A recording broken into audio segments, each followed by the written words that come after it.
Should you watch the 2-episode premiere of Skeleton Crew? Well, the creators John Watts and Christopher Ford made no secret of their affinity for 1980s Amblin Entertainment films like The Goonies. In hindsight, many will question their take on Star Wars. After 70-ish minutes of screen time, I'm second-guessing their execution, not their concept. Everything about Skeleton Crew's opening episodes was meh.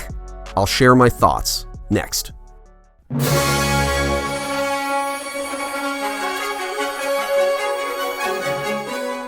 Welcome to Galactic Initiative. I'm your host, Jeff. Skeleton Crew's characters, dialogue, and plot were hackneyed by 1980s standards. You'll find more innovation in that bygone decade than Kennedy Films' new streaming series. Amblin Entertainment, the creators' inspiration, offered imaginative stories and groundbreaking effects, hence its string of blockbusters. Skeleton Crew's premiere featured girl power and induced restlessness. First, I'll provide a synopsis. A 4-sentence introduction announced pirates in the New Republic's remote hyperspace lanes. The events of Skeleton Crew transpired after Episode 6, Return of the Jedi. Seconds later, a pirate cruiser waylaid an old civilian corvette. Boarding parties, gangplanks, or gang tunnels, grappling lines, explosives, blaster fire, the pirates won. Their captain, a masked man named Silvo, breached the corvette's vault and found nothing of value, a fruitless attack. His crew turned on him as the scene ended. In a suburb on the planet At-Aten, Wim, a latchkey child, discovered a metal hatch buried at the bottom of a gully near his home, so he brought his loyal friend Neil to the site for an adventure. At school, a tomboy named Fern overheard Wim describe the hatch as a Jedi temple. So she and her friend KB, a whiz kid, went searching for its location. The 4 youngsters converged. Fern tricked the boys into digging, and KB hot-wired the hatch. Once inside, a series of mishaps caused by the boys triggered a rapid departure. You see, the hatch belonged to a pirate spacecraft with an old droid, SM-33, on board. A pre-programmed jump to hyperspace occurred when KB restored power, and Wim pressed a blinking button in the cockpit. Wim's father, a government analyst, witnessed the spectacle and informed security droids. Fern convinced SM-33 to treat her as the ship's captain, and she ordered a return to the children's home planet. SM-33 couldn't comply without precise coordinates. In lieu of home, it suggested Borgo, a pirate outpost, for repairs and directions. Wim and Neil quickly drew unwanted attention. Despite SM-33's fighting prowess, pirates under the command of Captain Silvo's old first mate captured and imprisoned the kids.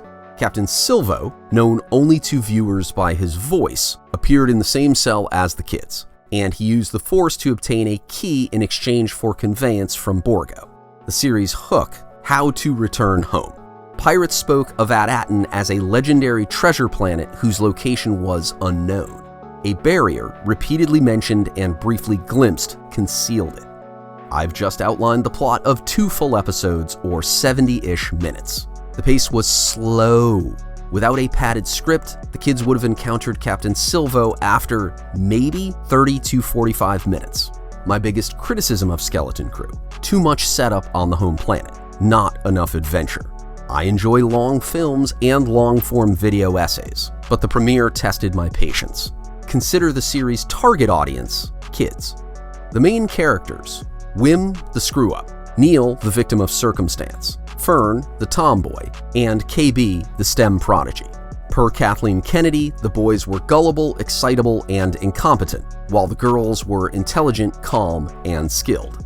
I mean no insult to women as I point out the obvious. Kennedy Film promotes girl bosses in almost all its productions with the subtlety and moderation of a sledgehammer.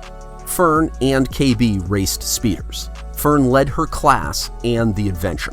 Her mother was a high-ranking bureaucrat, no father to be seen. KB opened the ship and restored its power. At 10 years of age, she could repair speeders. On the other hand, Wim made mistakes. He was consistently late, unfocused, impulsive, and incorrect. Neil displayed no talents of any kind. One hoped for the teamwork of Amblin's old characters, but unless Wim and Neil mature during the remaining episodes, Skeleton Crew will be another girl power fantasy from Kennedy Film. For the record, Wim and Neil behave like 10-year-olds. Fern and KB behave like 25-year-olds. At-Atten recalled a 1980s West Coast suburb. Its familiarity broke my suspension of disbelief. The creator's homage to Amblin went too far with its bikes, houses, school, sidewalks, and trams. Borgo was beautiful from a distance. I liked the quantity and variety of its docked ships. However, the set felt small, like a soundstage, once the kids disembarked. The clothing was fine, nothing special. I enjoyed the aliens in the pirate cruiser and at the spaceport. They increased the series' authenticity or credibility. Costumes and puppets always take me back to George Lucas's OT. Neil, SM-33, and Borgo were the best parts. The digital effects were also fine. The neighborhoods and speeders were the worst parts. Wim's race through the forest looked unrealistic. It was poorly rendered. Like young Leia in Kenobi, Wim and Neil evaded taller, stronger pursuers. At their age, kids cannot outrun adults. The music was uninspired.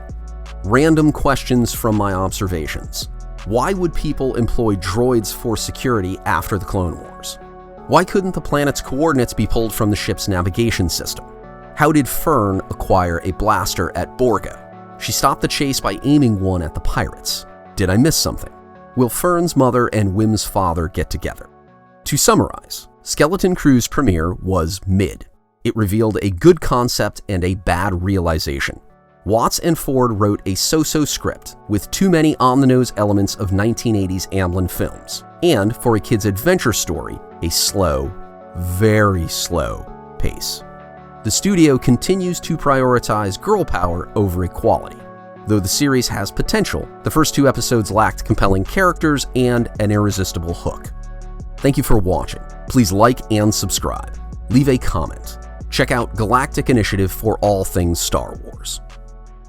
Galactic Initiative is not authorized or endorsed by Lucasfilm Limited. The name Star Wars and all related materials are registered trademarks of Lucasfilm Limited, a subsidiary of the Walt Disney Company, all rights reserved. Galactic Initiative is a registered trademark and other product and company names are trademarks of their respective holders. Use does not imply affiliation or endorsement.